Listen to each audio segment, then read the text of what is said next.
I was sitting quietly at the table next to my 7-year-old grandson at my son's second wedding. Suddenly, the boy grabbed my hand tightly and whispered, "Grandma, I want to leave right now." I asked him, "What's wrong?" He trembled and replied, "Grandma, you didn't look under the table, did you?" I slowly lowered my gaze and froze. I took my grandson's hand and we got up in silence. I'm so glad you're here. If you're watching this video, please like and subscribe to the channel and tell me in the comments where you're listening to my story of revenge from. I want to know how far it has reached. I was sitting in the middle of the wedding hall, a ballroom aglow with candlelight, right next to my little grandson, the boy I love more than life itself. Today was the wedding of my son, Alex, to his second wife, Ava. My little boy, Leo, was busy pushing his red toy car back and forth across the immaculate white tablecloth. His clear eyes seemed immersed in a world of his own, where the noise of the adults around him didn't exist. I looked at him, and my heart softened. I carefully straightened the tiny bow tie at his neck, a gesture as gentle as if I were caressing the memory of his mother, Maria, whose every tender smile I still remember as if it were yesterday. The soft melody of the jazz band filled the room, blending with the murmur of conversations and the clinking of wine glasses. The ballroom was decorated with impressive luxury, with arrangements of pristine white roses on every table, and the candlelight reflected on the gleaming silver plates. I looked up, searching for Alex. He was busy going from table to table, toasting to thank the guests, with a radiant smile that seemed to want to hide the emptiness I knew he still carried in his heart since Maria left. In the distance, Ava, my son's new wife, stunning in her beaded wedding dress, posed for photos with her friends. Her smile was perfect, without a single cloud, as if the whole world belonged to her. I looked at her and felt something strange in my chest, a weird sensation, but I tried to ignore it, telling myself I was just being overly sensitive. Waiters moved gracefully between the tables, serving more wine, clearing empty plates, and arranging the napkins. An elderly couple sitting at our table turned to me with a kind smile. "How fast Leo is growing up. How old is he now, Betty?" I smiled and replied in a soft voice, "He just turned 7. Time flies." Then I turned to cut a small piece of cake to give to Leo. The boy looked up, his eyes shining with gratitude, but he immediately lowered his head again and continued pushing his toy car, as if only that toy was the place where he felt safe. Suddenly, Leo stopped. His little hands stopped pushing the car, and his round eyes looked at me with a seriousness that was not normal for him. I was a little startled. A bad feeling ran through my body.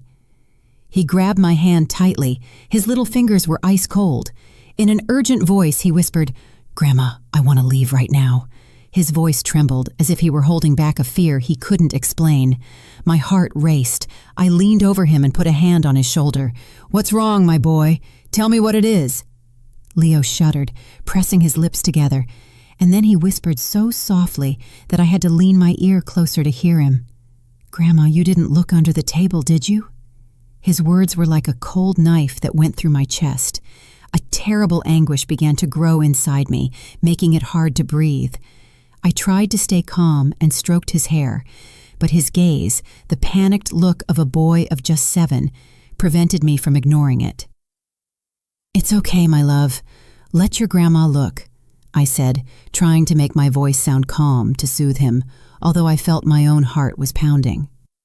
Carefully, I lifted the edge of the white tablecloth and looked into the dark space under the table, where the wooden legs of the chairs and Leo's little shoes were swinging. And then I saw it, a small piece of paper, folded in 4, lying there, right next to Leo's chair. It was so small that it was almost lost in the darkness, but its presence chilled my blood. Leo huddled against me, his little hand gripping my arm as if seeking refuge. I felt his agitated breathing. Every tremor seemed to tell me that something was very wrong.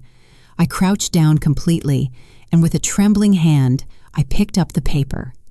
The people around us were still laughing and toasting, but at that instant, my entire world shrank until it was just me, Leo, and that damned paper in my hand.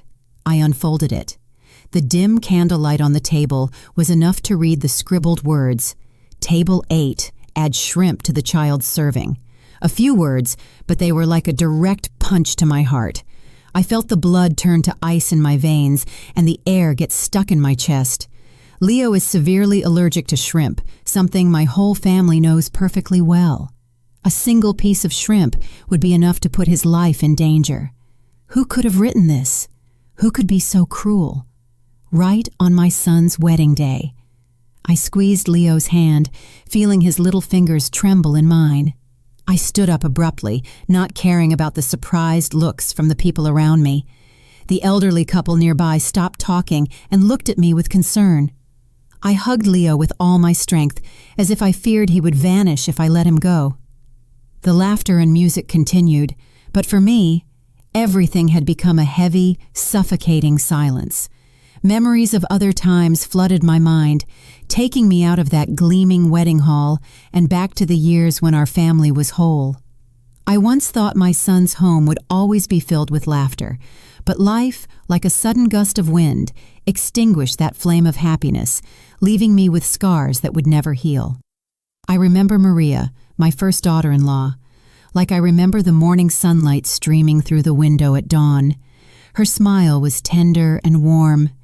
She always made me feel like I was in the arms of a true daughter. Maria never raised her voice, never did anything that worried me.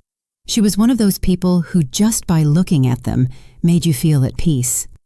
I still remember those very windy afternoons in the suburbs of Phoenix when I would arrive at Alex and Maria's little house. The laughter of Leo, who had just started to walk, echoed in the backyard as he chased a colorful rubber ball. Maria would be on the porch with a basket of freshly picked vegetables, smiling as she watched her son. "Mom, Betty, try the chili I made. See what you think," she would often say to me, her voice full of pride as she placed the warm bowl in front of me. I would sit there, eating and talking with her about simple things, while Leo crawled on the floor clinging to an old toy car. But the most beautiful, and also the most painful memory, is the night Leo became very sick. He had a very high fever. His little body burned, and his eyes could barely open, with no strength left even to cry. Maria held him while tears rolled silently down her cheeks. "Mom, Betty, I'm so scared," she whispered, her voice trembling. I sat next to her, taking turns to place damp cloths on his forehead, trying to calm her. "Don't worry, honey. The boy is strong. He's going to be okay." But inside, the worry weighed on me like a stone. I stayed up with Maria until dawn, when the first rays of sun appeared, and Leo's fever finally broke, and he fell asleep in his mother's arms. Maria turned to me, her eyes red, but with a faint smile. "Thank you, Mom. Without you, I don't know what I would have done at that moment." I just took her hand and squeezed it tightly, as if I wanted to tell her that I would always be there for her and for Leo. I thought that this little family would be happy forever, like a song that never ends. But then, one fateful afternoon, everything fell apart. The phone rang while I was washing dishes in the kitchen. The cold voice of a police officer came through the line. "Mrs. Williams, we regret to inform you that there has been an accident." I don't remember how I finished hearing the sentence. I just know that my hands were shaking so much that I dropped a plate on the floor and it shattered. Maria was gone in an instant when a truck that lost control hit her car on the highway outside the city. I stood there, paralyzed, feeling the world crumble in front of me. Maria's funeral was on a day of torrential rain. The drops fell nonstop, as if the sky was also crying for her. Leo, who was only 4 years old then, was in my arms, confused, looking at everyone with his innocent eyes, not understanding what was happening. "Grandma, where is my mommy?" he asked in his little voice. I hugged him tightly, swallowing my tears, and whispered, "Your mommy is in a very beautiful place, my love." But inside I felt shattered. Alex, my son, collapsed in front of the coffin, his shoulders shaking, and he couldn't say a word. I knew he was trying to be strong, but his gaze was empty, as if a part of his soul had gone with Maria. After that tragedy, Alex changed completely. He buried himself in work. He would leave home very early and wouldn't return until Leo was already asleep. I understood that he was running away, trying to fill that immense void in his heart with endless days of work. But Leo, my poor boy, suffered the most. He started talking less. His gaze was often sad, as if he was waiting for a miracle that would bring his mother back. I became his only support. I took him to school every morning and sat by his bed every night to rock him. "Grandma, tell me a story about my mommy," he would often ask me, and I would tell them to him in a choked voice, talking about the times Maria sang to him to sleep, how she cut his fruit into little pieces to make him his favorite dessert. Each story was an attempt to keep Maria's image alive in Leo's mind and in my heart. Lucy, my adopted daughter, also became an essential part of those days. With her warm heart and skilled hands, she would come to the house often, bringing coloring books or cookies she had baked herself. Lucy loved Leo as if he were her own little brother. She would carry him, teach him to read, or sit for hours with him at the table to help him with his clumsy drawings. "Look, Leo, your house turned out prettier than mine," she would say, laughing in her voice as clear as a bell. But sometimes I would catch Lucy looking at Alex when he entered the house in silence after a long day of work. It was a deep look that contained something more than a simple sibling affection. I saw it, but I decided not to say anything. Maybe I was afraid that if I brought up the subject, I would break the fragile stability of what was left of our family. Alex's house slowly became devoid of laughter, but thanks to Lucy and Leo, the family flame remained lit, even if it was weakly. I did everything possible to keep that flame from going out, but in the depths of my heart, I knew that both Alex and I lived with wounds that had never healed. Every time I saw Leo sleeping, I saw Maria's features on his little face, and my heart would ache again. The memory of that afternoon is still as clear in my mind as if time had not passed. I was sitting in my small living room, listening to the sparrows singing in the yard, with a heart full of mixed feelings. It was the first time my son Alex was bringing Ava home to introduce her. I tried to open my heart.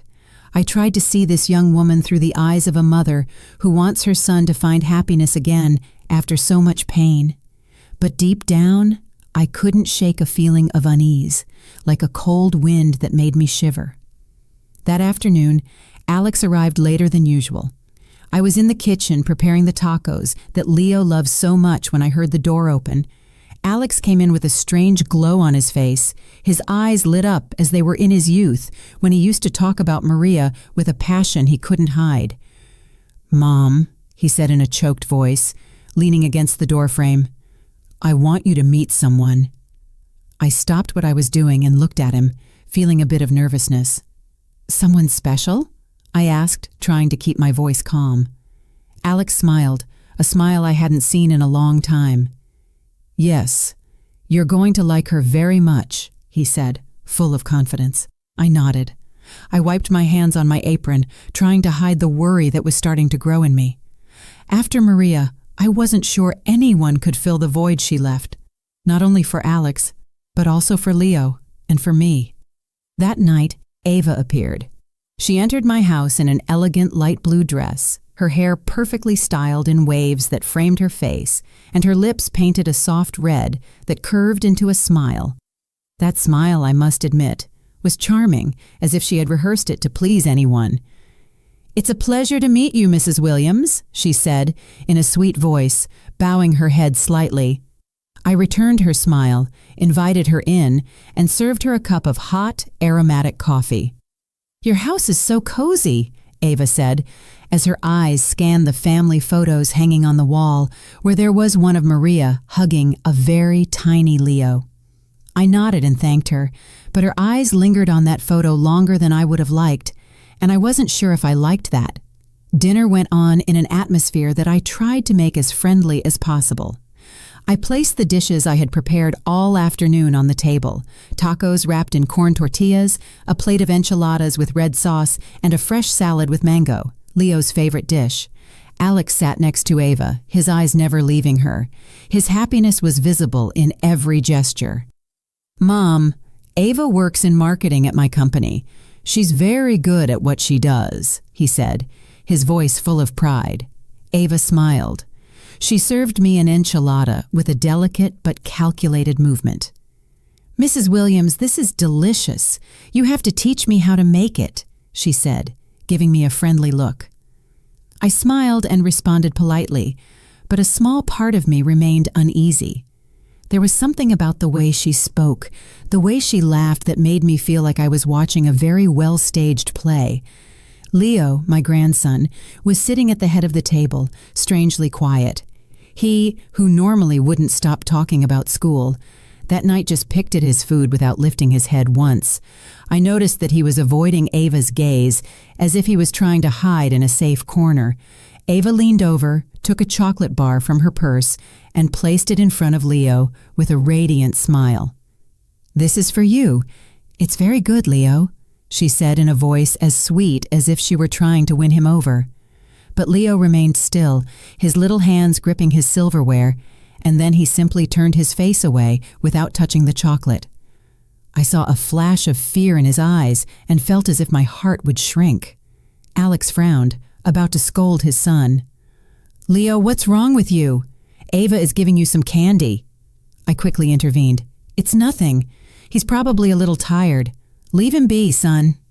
Alex sighed, but didn't say anything else, and turned to serve Ava more wine, as if he wanted to lighten the mood. Lucy, my adopted daughter, was also at dinner. She sat across from me, eating in silence, but I noticed how her gaze darkened when Ava took Alex's hand under the table. Lucy has always been a very sensitive girl, and I know she loves Alex like a brother, but sometimes I wonder if that feeling isn't deeper.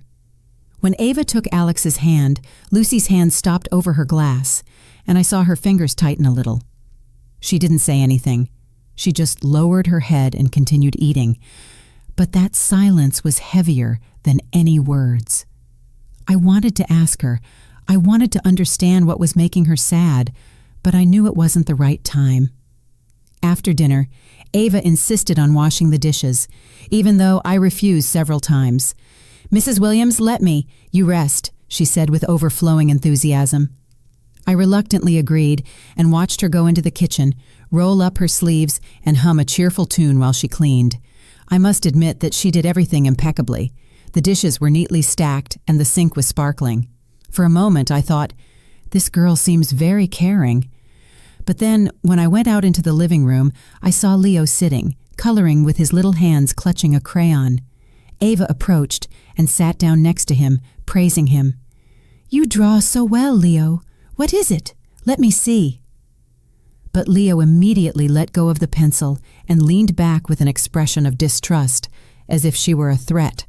Ava glanced at me and quickly forced a smile, as if to cover up the awkward moment. "What a shy boy," she said in the same sweet voice. But I saw something strange flash in her eyes. Alex, meanwhile, didn't seem to notice anything out of the ordinary. He was busy serving more wine, telling funny anecdotes from work, and laughing loudly every time Ava told a joke. The introduction ended with my son completely satisfied, seeing Ava off at the door, with his eyes fixed on her, as if there was no one else in the world. I stood there, watching them walk away with a strange feeling in my heart, as if something wasn't quite right. Time passed, and Ava gradually became a part of our lives.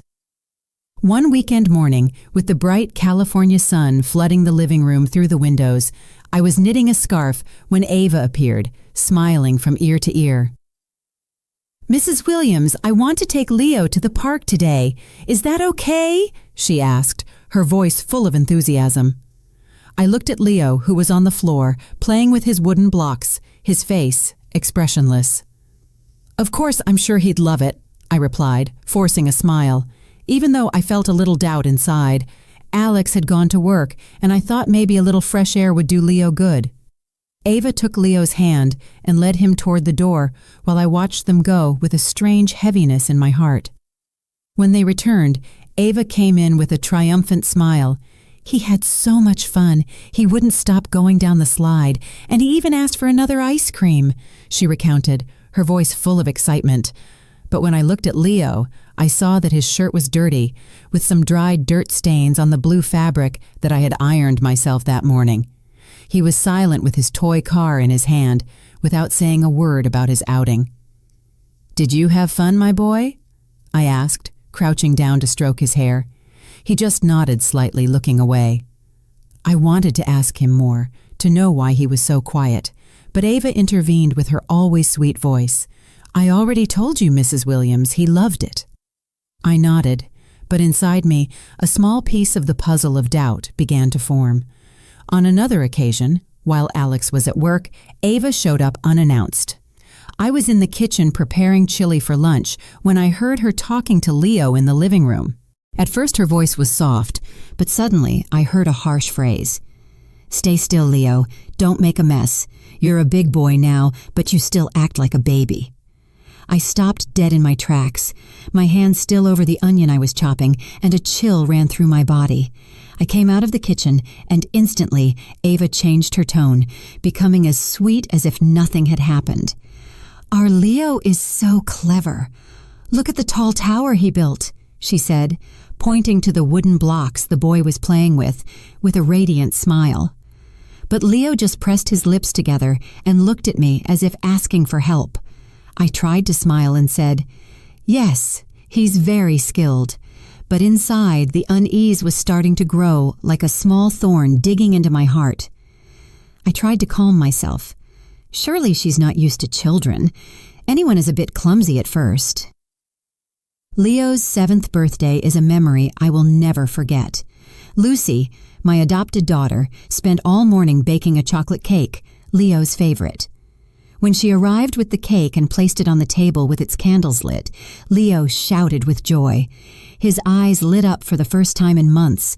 "Aunt Lucy, this is my favorite cake," he exclaimed, running to hug her. She smiled, stroked his hair, and told him tenderly, "I made it for you, my love. Eat a lot." I watched them with a warm heart, feeling that the family flame was rekindled. Ava was also there, but she only clapped in a forced way, standing in a corner with a weary smile. Her only gift for Leo was an indifferent pat on the shoulder and a "Happy birthday, champ." I saw how Leo shrank a little, avoiding her gaze, and my heart ached again. I wanted to say something, but I stayed quiet, telling myself not to get too involved. Another time, Alex took Ava and Leo to the grocery store. I stayed home, but when they returned, I heard Ava complaining in an irritated tone. "Leo dropped a whole bag of candy at the checkout, and I had to pay for it. What a clumsy boy." Alex frowned and turned to scold his son. "Leo, you're a big boy now. You have to be more careful." I saw Leo lower his head with his hands intertwined, and his eyes sought mine as if asking for help. I quickly approached and put a hand on his shoulder. "Don't worry, my boy. It was just some candy." But inside, I couldn't stop wondering why Ava got so angry so easily with a child. Why couldn't she be as gentle as Maria had been? One afternoon, when I went to pick up Leo from school, his teacher took me aside and said in a low but concerned voice, "Mrs. Williams, lately, Leo has been talking less and seems very withdrawn. Is something happening at home?" I froze, but I tried to downplay it. "I'm sure it's just the changes, Mrs. Davis, don't worry." But on the way home, Leo tugged on my blouse and said in a trembling voice, "Grandma, I don't want to go home with Miss Ava."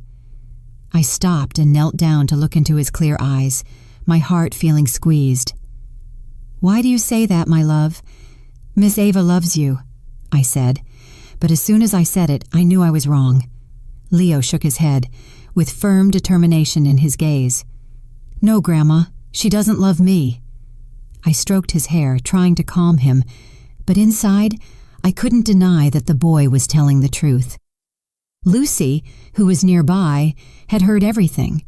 She turned away in silence, but I saw how her shoulders moved slightly, as if she were holding back a sigh. All those loose pieces, all those little signs, I had seen them, but I had chosen to ignore them. And so the day of my son's wedding arrived. That afternoon, the golden sun of Florida streamed through the large windows, bathing the ballroom in a radiant light, as if wanting to celebrate my son's happy day. I was sitting at table number 8, next to my grandson Leo and Lucy, my adopted daughter. Leo was playing with his red toy car, whispering a soft vroom vroom. I looked at him, and my heart filled with tenderness. Lucy, in a simple beige dress, was sitting on the other side, leaning over from time to say something in Leo's ear, with a smile as sweet as the morning sun. "Eat another little piece of bread, my boy," she said, breaking off a small piece for him. I smiled at the sight, feeling a little comfort in my heart. Although our family had gone through so much pain, the presence of Lucy and Leo was always the fire that warmed my soul.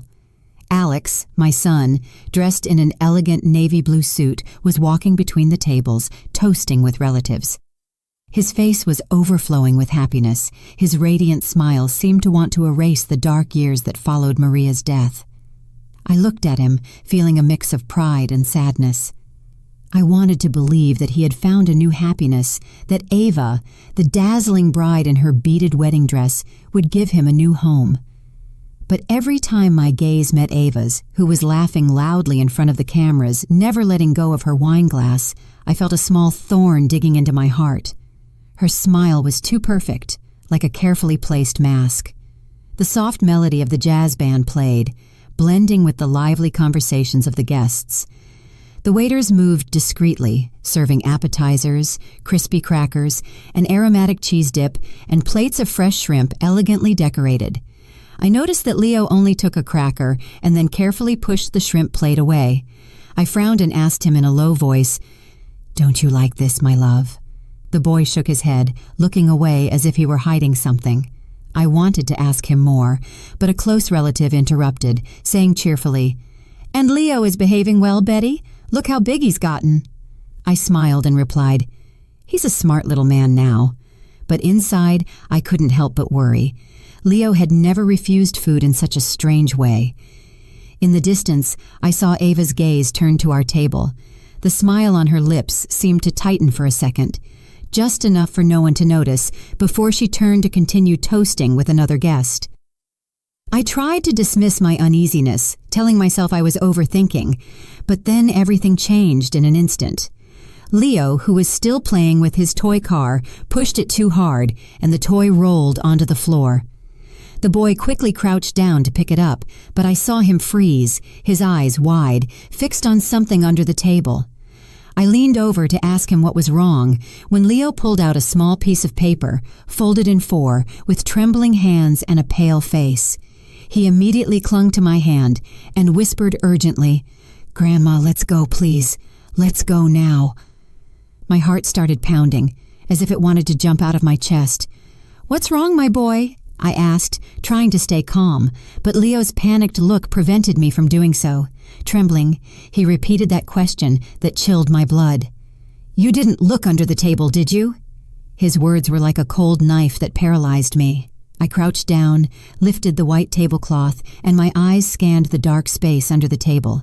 The little paper was lying next to his chair, a harmless object but full of menace. I picked it up with trembling hands, feeling the world shrink around me, leaving only Leo, me, and that damned paper. I unfolded it. The candlelight was enough to read the scribbled words, "Table 8, add shrimp to the child serving."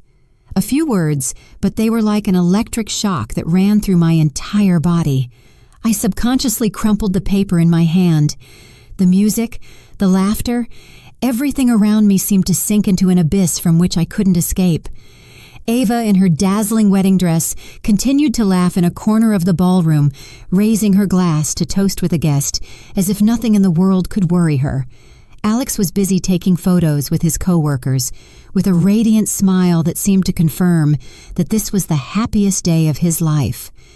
But for me, everything in that ballroom was a farce, a curtain that hid the terrible truth I had just discovered.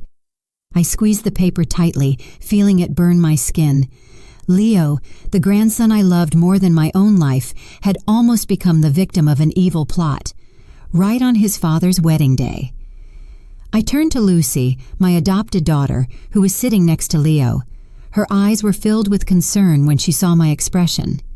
"Take care of Leo, please," I said, trying to stay calm, although I knew I couldn't hide the tremor in my voice.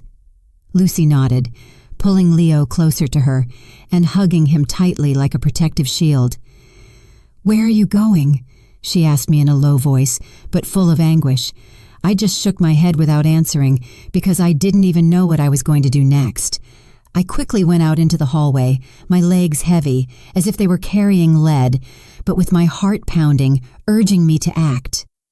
Near the bar, I saw a group of waiters chatting. Their laughter sounded like a painful contrast to the storm that was raging inside me. I recognized David, the young man who had brought the food to our table several times. He had a kind face and a friendly smile, but at that moment, I couldn't think about that.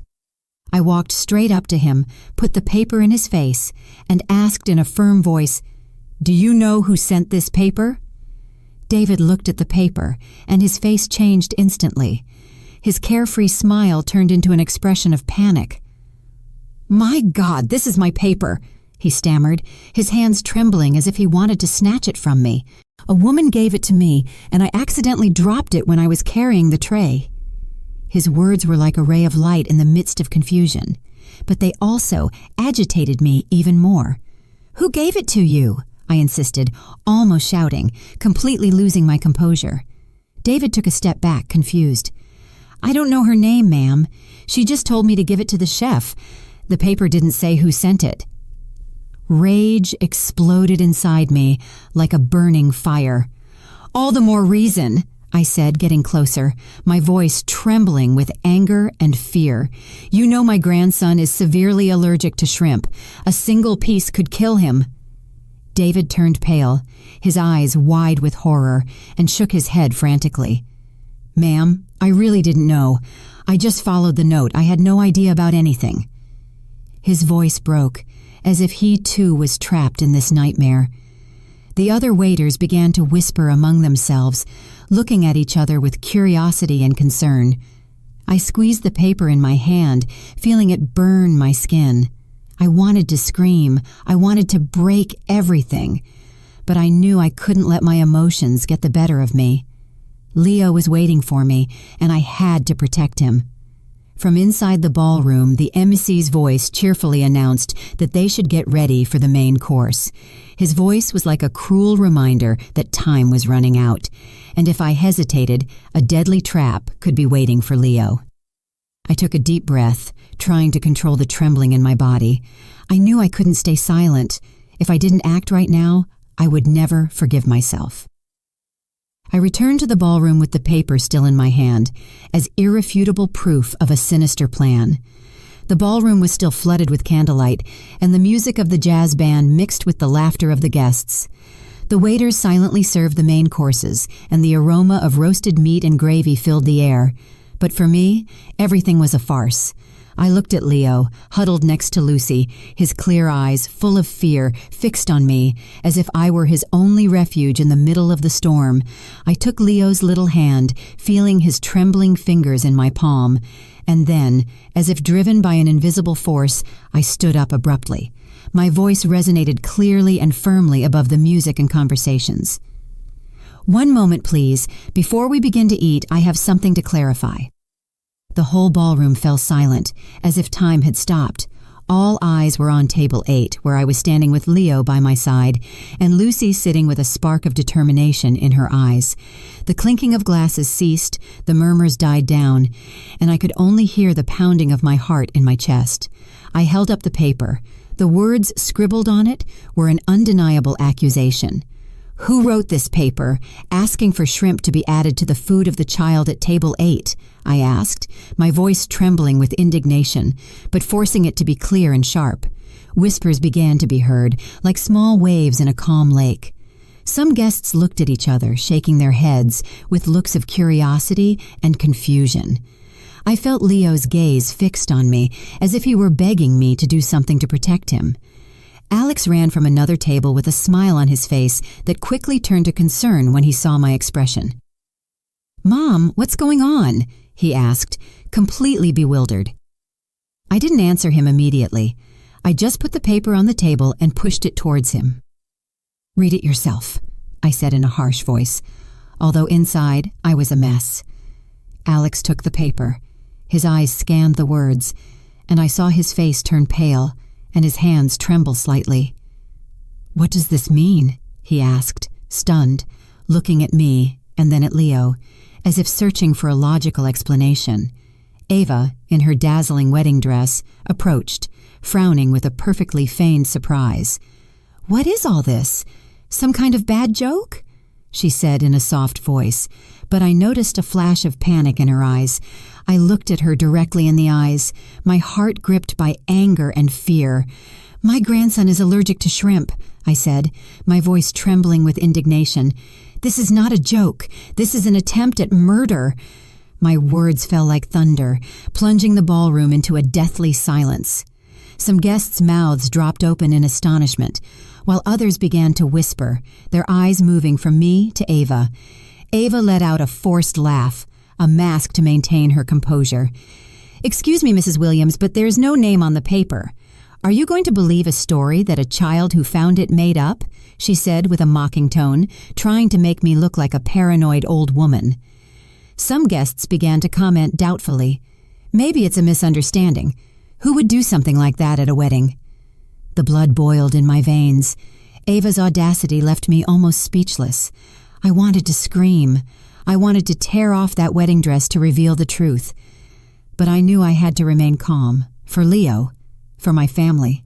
Suddenly, Lucy stood up, hugging Leo tightly, her eyes reddened and fixed on Ava. "That's enough, Ava." Her voice sounded cold but full of pain, as if she couldn't contain herself any longer. Lucy stepped forward and slapped her, a smack that echoed throughout the ballroom. The dry, resounding sound broke the silence and the falsehood. Everyone froze, including me. Ava put a hand to her cheek, her eyes wide with shock, and then turned to Alex, sobbing. "You see? She's crazy with jealousy, and that's why she's attacking me. What have I done to deserve this?" Lucy didn't back down, her fists clenched and her voice broken with rage. "The only wicked person here is you. You wanted to harm an innocent child at your own wedding." Her words were like a knife that cut through the heavy air of the ballroom. The looks of doubt began to center on Ava, and I saw her freeze, her false smile fading. Alex was motionless. His gaze went from me to Lucy and Ava, as if he were trapped between two worlds. "Lucy, calm down," he said in a trembling voice, but I knew he was no longer sure who to believe. The murmurs of the guests grew like a tide that carried all eyes toward me, toward Ava, and toward Leo, my little grandson who was trembling in Lucy's arms. Ava tried to maintain her false calm, but I saw her hands shake when she spoke. "This is a slander. I'm sure someone put that paper there to ruin our wedding."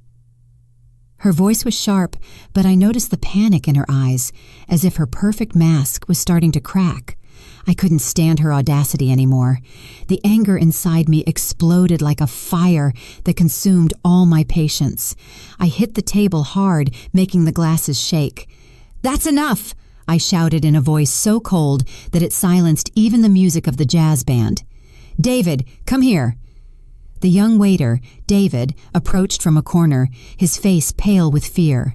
His eyes darted from side to side as if he were trapped between the truth and the storm that was coming.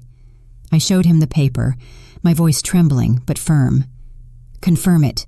Is this the paper you received?" David nodded repeatedly, stammering, "Yes, ma'am, it is. A woman from the other table gave it to me, and I accidentally dropped it when I was carrying the tray." He lowered his head as if he wanted to avoid my gaze. I felt my blood boil, but I forced myself to stay calm because I knew everyone in the ballroom was watching. Ava hurried to interrupt in a sharp, almost desperate voice. "You're mistaken. I don't know anything about that." But before she could respond, a weak voice full of pain was heard from behind. Gloria, Ava's younger sister, burst into tears and stood up from her chair. "It wasn't my sister Ava who gave me that paper," the young woman said, trembling as tears ran down her cheeks. "She asked me to give it to the waiter. I swear I didn't know what was inside." A murmur of astonishment ran through the ballroom. "My God, I can't believe it! How is that possible?" I looked at Gloria, and my heart softened. She was barely 18 years old. Her eyes were red and full of confusion, as if she too was trapped in this nightmare. Ava turned abruptly and yelled at her sister, her face disfigured with anger. "Shut up, Gloria! How dare you make up lies to harm your own sister?" Her voice was sharp, but I saw her lips tremble as if she were struggling to hide the truth. Gloria backed away, trembling from head to foot, and said between sobs, "I'm not lying, sister. I just did what you asked." Her words were like a dagger that went through Ava's falsehood, leaving the entire ballroom in a state of shock. A close older relative shook his head, his voice choked. "How is it possible to not even spare an innocent child?"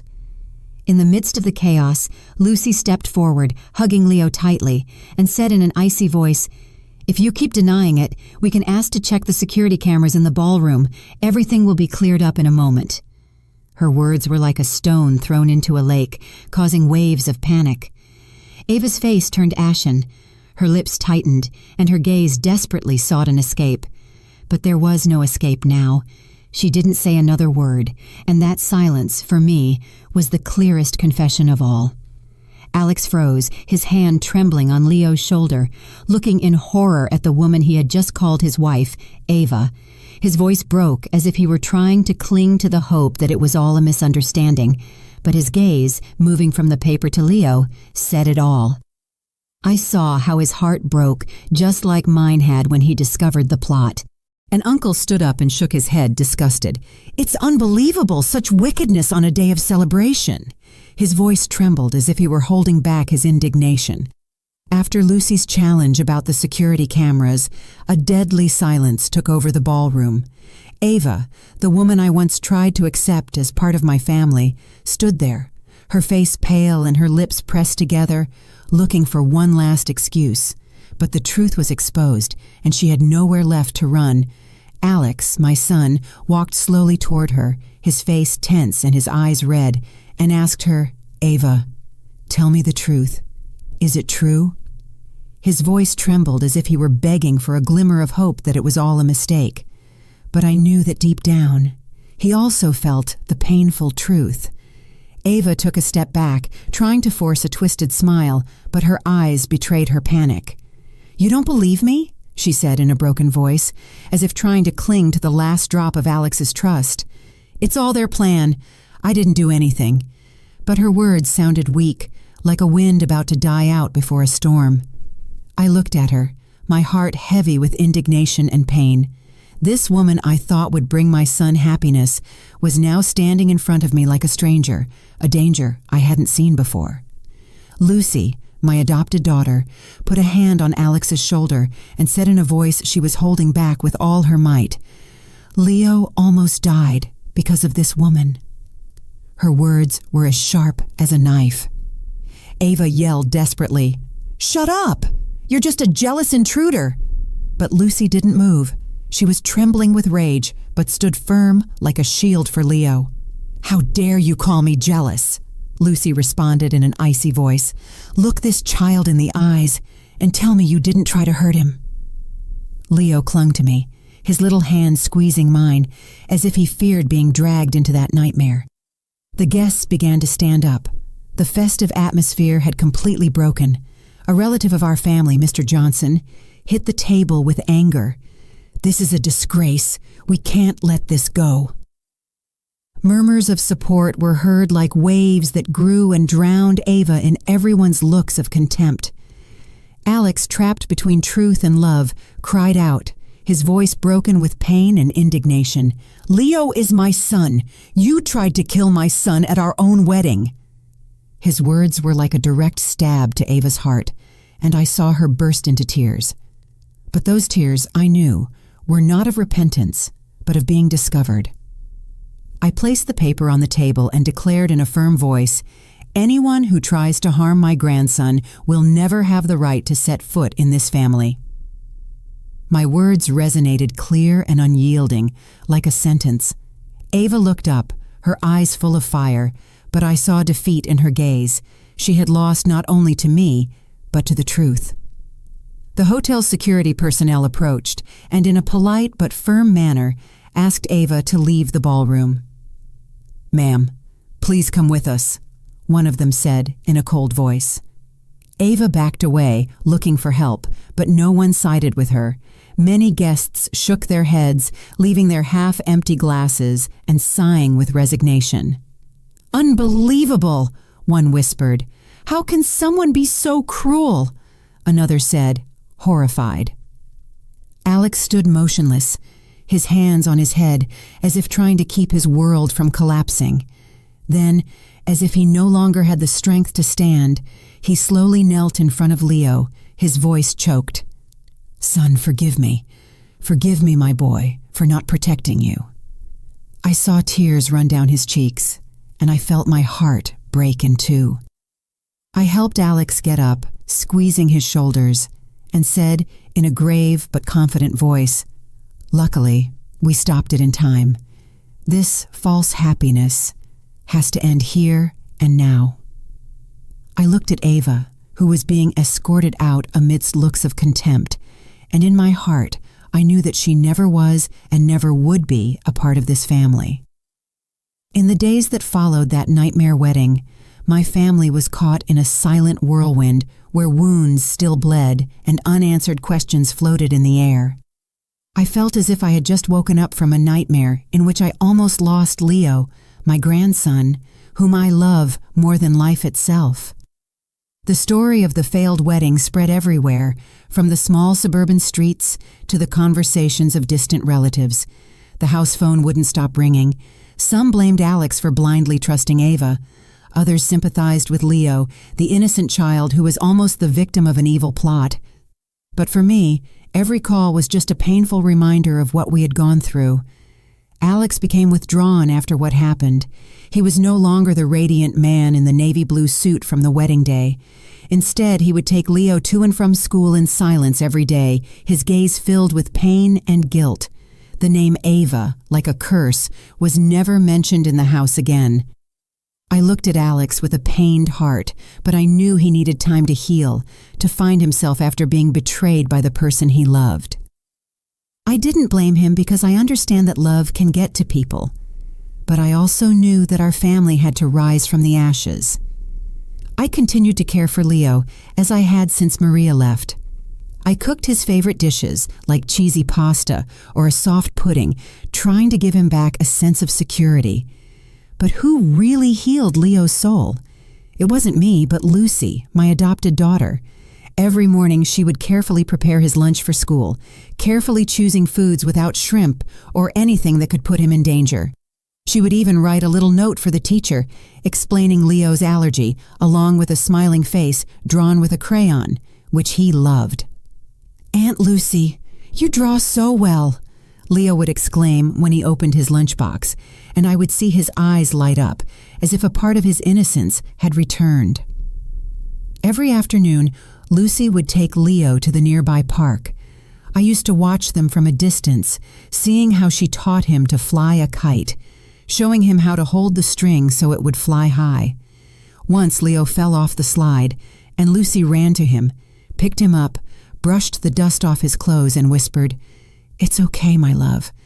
I'm here." Leo's clear laughter echoed, a sound I thought I had lost forever, and which was now like a balm for my heart.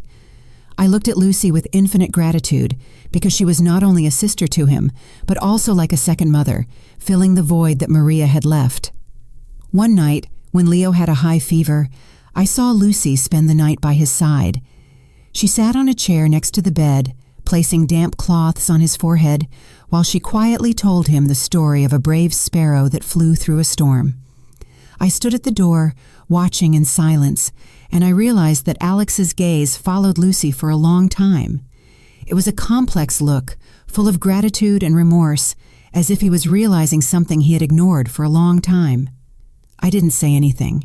I just retreated in silence, giving them their space. But in my heart, I began to hope that maybe there was a light at the end of our family's dark tunnel. One night, during one of the rare dinners where we were all sitting together around the table with the warm pasta I had prepared, Leo suddenly looked up, his clear eyes fixed on Lucy. "I want Aunt Lucy to be my mommy," he said in a soft but clear voice, as if it were something he had been thinking about for a long time.